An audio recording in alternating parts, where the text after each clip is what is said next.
नमस्कार। पिछले भागों में हमने जाना शिव चेतना है, नीलकंठ का रहस्य, मोक्ष का मार्ग। अब भाग 3 में प्रवेश करते हैं उस ज्ञान में जो कर्म और भाग्य का संबंध बताता है, तपस्या की शक्ति समझाता है, ब्रह्मांडीय समय का रहस्य खोलता है और आत्मा के अंतिम लक्ष्य मोक्ष तक ले जाता है। अध्याय 1, कर्म का विधान। शिव पुराण कहता है, हर जीव अपने कर्मों से बंधा है। मनुष्य जैसा करता है वैसा ही उसे फल मिलता है। शिव न किसी का पक्ष लेते हैं, न किसी से द्वेष रखते हैं। वे तो न्याय है, संतुलन है और धर्म के रक्षक हैं। जो हिंसा बोता है वो दुख पाता है, जो करुणा बोता है वो शांति काटता है। अध्याय 2, तपस्या की शक्ति। शिव स्वयं महान तपस्वी है। हिमालय में वर्षों ध्यान, बर्फ में समाधि, सांसों पर नियंत्रण। शिव पुराण सिखाता है, तपस्या आत्मा को शुद्ध करती है, इच्छाओं को जलाती है, भीतर का देवत्व जगाती है। ऋषि, देव, दानव सभी ने शिव को तप से ही पाया। अध्याय 3, समय का रहस्य।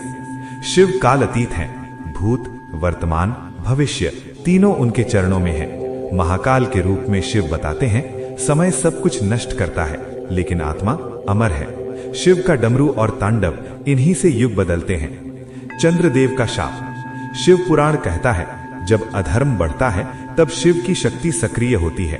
संहार केवल विनाश नहीं, वो संतुलन की प्रक्रिया है, नई सृष्टि का द्वार है। जैसे जंगल में आग, पुराने वृक्ष जलते हैं ताकि नए अंकुर उगें। राक्षसों को वरदान। शिव सरल हैं। भस्मासुर, रावण, बाणासुर सबने तप करके शिव से वर पाया। ये सिखाता है कि शिव भेदभाव नहीं करते, वे भक्ति देखते हैं। लेकिन जब वरदान का दुरुपयोग होता है तो वही शक्ति विनाश का कारण बनती है। शिव और करुणा। शिव केवल संहारक नहीं, वे करुणा की मूर्ति हैं। मार्कंडेय को मृत्यु से बचाना, चंद्रदेव को शाप से मुक्त करना, देवताओं की रक्षा करना, ये दिखाता है कि शिव प्रेम और रक्षा भी हैं। शिव भक्ति के मार्ग। शिव पुराण 3 रास्ते बताता है, भक्ति योग, ज्ञान योग, कर्म योग। जो इन तीनों को संतुलित करता है वो शिव को प्राप्त करता है। ध्यान और अंतर्मुखता। शिव पुराण सिखाता है, शिव को बाहर मत खोजो, अपने श्वास में, अपने मन में, अपने मौन में। जब मन शांत होता है तभी शिव प्रकट होते हैं। कलयुग और मानव।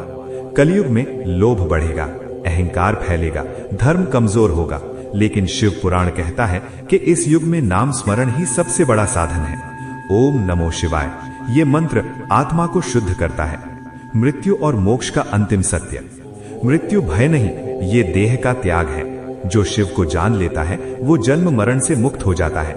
मोक्ष का अर्थ न दुख न सुख, केवल परम शांति। गृहस्थ और योगी। शिव कैलाश पर परिवार के साथ रहते हैं। वे ये सिखाते हैं कि संसार छोड़ना जरूरी नहीं, आसक्ति छोड़ो, कर्तव्य निभाओ और भीतर शिव को जगाओ। शिव पुराण का अंतिम उपदेश।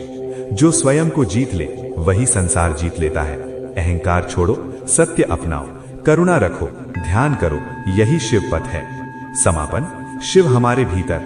जब मन स्थिर हो, जब क्रोध शांत हो, जब मोह मिट जाए, तभी समझो शिव जाग चुके हैं। दोस्तों, ऐसी और पौराणिक कथाएं और दिव्य ज्ञान सुनने के लिए लाइक, सब्सक्राइब और शेयर जरूर करें। हर हर महादेव।